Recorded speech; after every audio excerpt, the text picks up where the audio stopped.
Howdy. I'd like to talk today a little bit about gear again. I'm always changing out my gear. I don't play 10 tracks of blues. I don't play 10 tracks of classic rock. I have different kinds of music in my albums, and so I like to have an arsenal of instruments in order to approach the music. Also, since I am my own recording studio, like recording studios, I need to have things around me to inspire me. But today I want to talk about three things. Among the things I want to talk about are some new gear I have and why I picked it. I want to talk a little bit about modifying gear, and I want to talk a little bit about changes I've made to the studio in terms of rewiring the studio to improve my workflow. So let's start with item number one first, which is changes to the gear I bought. Recently, I have decided to sell and have sold my Gibson J45 acoustic. It's one of the first guitars I bought when I was switching out my instruments prior to album number one. And I came to the point where I realized I just don't play it. I like the idea of the J45, but frankly, I play my L00 a lot more. It's small. I'm not that big a guy. It's smaller. It's just easier to get to. I like the sound of it. And so, I decided to sell the J45. And for the sale of the J45, I could buy two guitars and two pedals, believe it or not.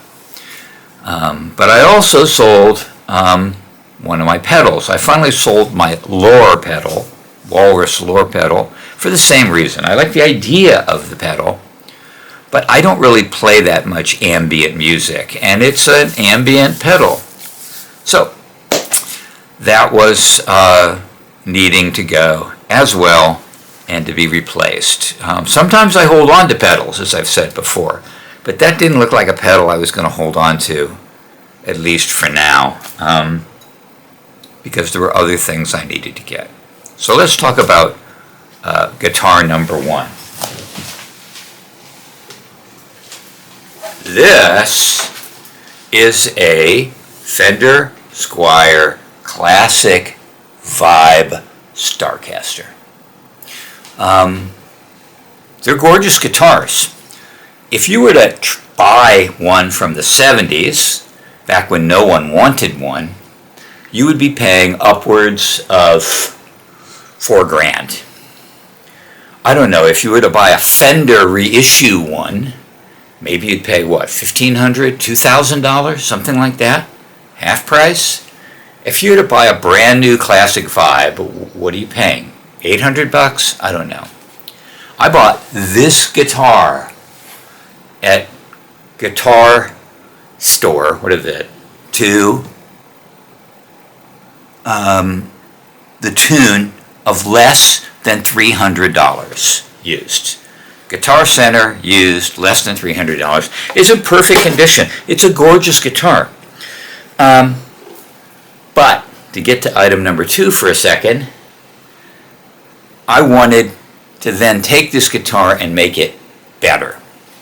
So for about $70, I bought on eBay a brand new set of Fender wide range humbuckers. For about $110 at Gun Street, I bought a new wiring harness. For, $10, I bought new Fender knobs and took it with a set of strings to my handy guitar shop. And for a couple $100, they rewired, reorganized, put a bone nut on the thing, fixed the intonation, adjusted the truss rod, and for what? $800. I have a killer guitar. And, you know, all guitars, I think, have a song or two or five or many in them. This guitar certainly did. As soon as I got this guitar, I sat down and out came a song. Now, we're going to hear some strategies about it after this. And I was like, wow, there's a song in this guitar. There are probably more. So this is guitar number 1.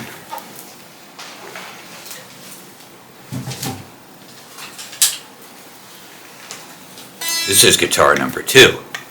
I've had Telecasters before, and I love me a good Telecaster. The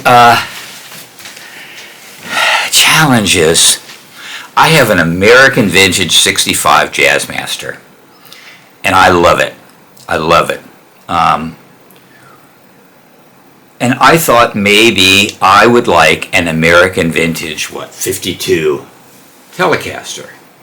Now, a brand new American Vintage Telecaster, the one with the nitrocellulose body and the string-through neck and a string-through body, bone nut, is a brand new one. Although they don't make them anymore, you can still buy a brand new one for about $2,500. $1,200. $1,200. Now it is used. It has some I would call it authentically relict items on it, but it plays great. As I said, it's got the string through body. It's swamp ash, which means it weighs a flipping ton. It's got brass saddles, authentic, period correct pickups, and I love the butterscotch finish. So I bought this one too, and I'm sure there's some songs in this. I've also fiddled a bit with my pedal board.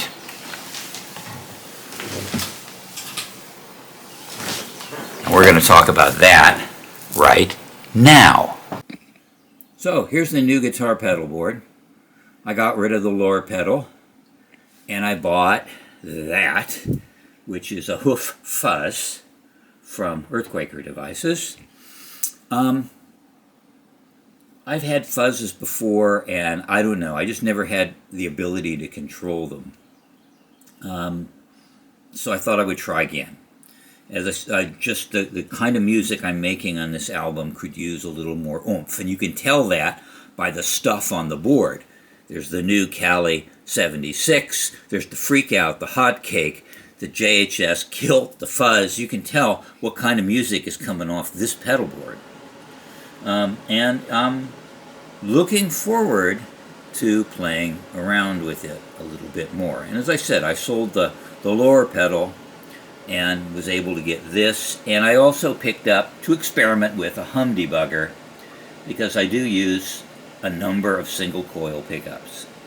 And I'm going to see if this helps with the hum a bit. If it doesn't, it'll get sold too. So, why in God's name would you need so many guitars? This actually is a session from what will probably become track number 3 on the album. This is called Waves. And it actually is the track that the Starcaster inspired me to write. And as you can see here, there is a guitar track. There's actually 2 guitar tracks. But there was a lot of auditioning of guitars, and I'm going to show you that right now. These are all guitar tracks, for the most part, that got auditioned for the final sound. They, different kinds of guitars and basses played differently so that I could see what I wanted. And this is part of the reason that I like to have more than one guitar, is that there's a sound in your head that you're looking for, and you want to find it. So some of these are acoustic guitars. You can see here there's an acoustic guitar played through the U87 mic. This one is an acoustic guitar played direct. Here's an acoustic guitar played with the KM184 mic. Others will be direct. At the end of the day, I think this piece here is the Starcaster. This is actually the Jazzmaster, because the Starcaster was in the shop, and I may replay it with the Starcaster. And then the bass guitar, again, I don't know what I ended up with, but whatever.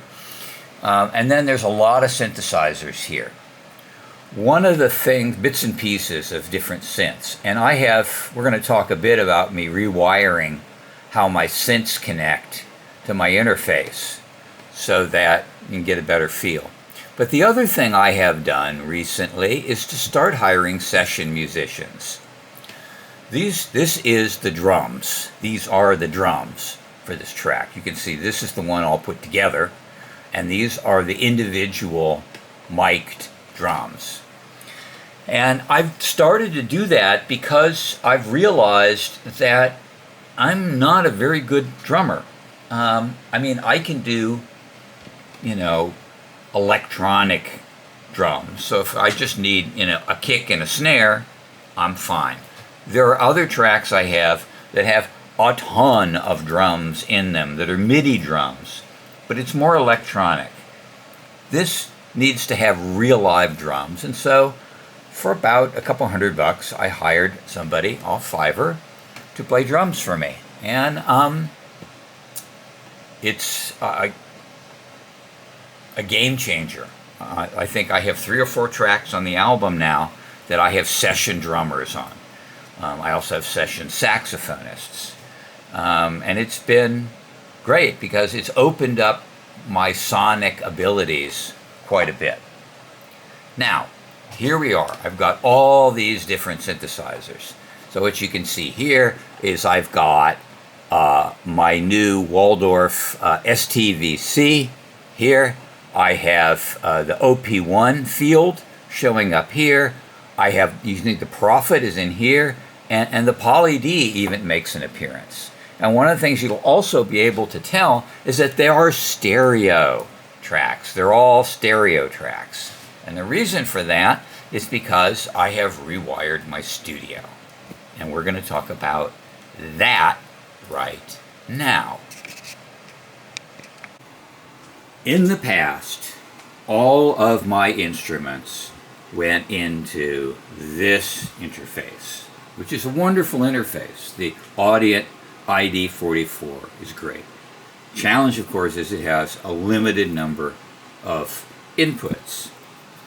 So I finally decided to go and buy, again, used on Reverb, an Audient, I think this is ASP800, yep, ASP800 mic pre.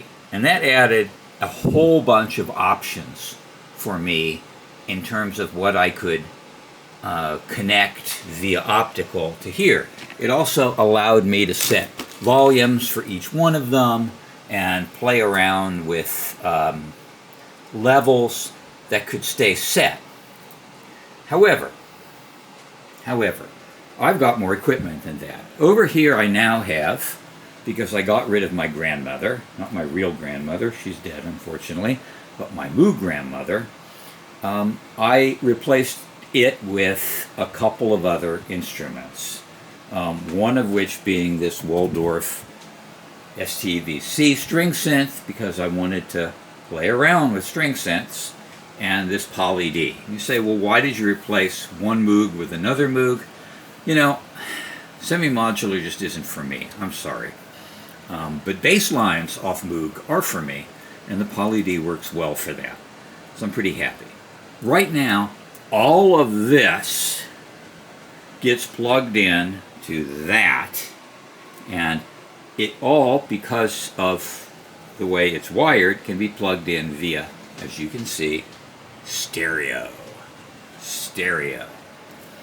But again, I have limited number of inputs, and so what I ended up finding, again, on Guitar Center, man, I tell you, I don't know what it is about those guys, for very little money, I'm talking less than $500, another Audient ASP800, and so I put that over here, and what that does is I can now do the microKORG, the Prophet, and my drum machine all can plug in stereo to this, and again, that runs to optical to here. I still have two different direct inputs that I can use here, and two direct inputs I can use here, which means that if I feel like playing the acoustic guitar direct, I can do it stereo to these two if I want. And also, you do it through the microphone. I think that's pretty handy, and I have to say I'm pretty proud of myself. So here we are. We've talked about gear. We've talked about rewiring the studio. We've talked about changing your gear out. We've talked about why you need more than one guitar, more than one synth. And where does this leave us? This leaves us to making great music, because at the end of the day, that's what it's all about. My third album, which is called Sadistic Geography, God willing, comes out in June. Today we're in May, I think. So in June, and I will keep you posted. So with that, I'll treat you to a snippet of the rough mix for Waves. Cheers.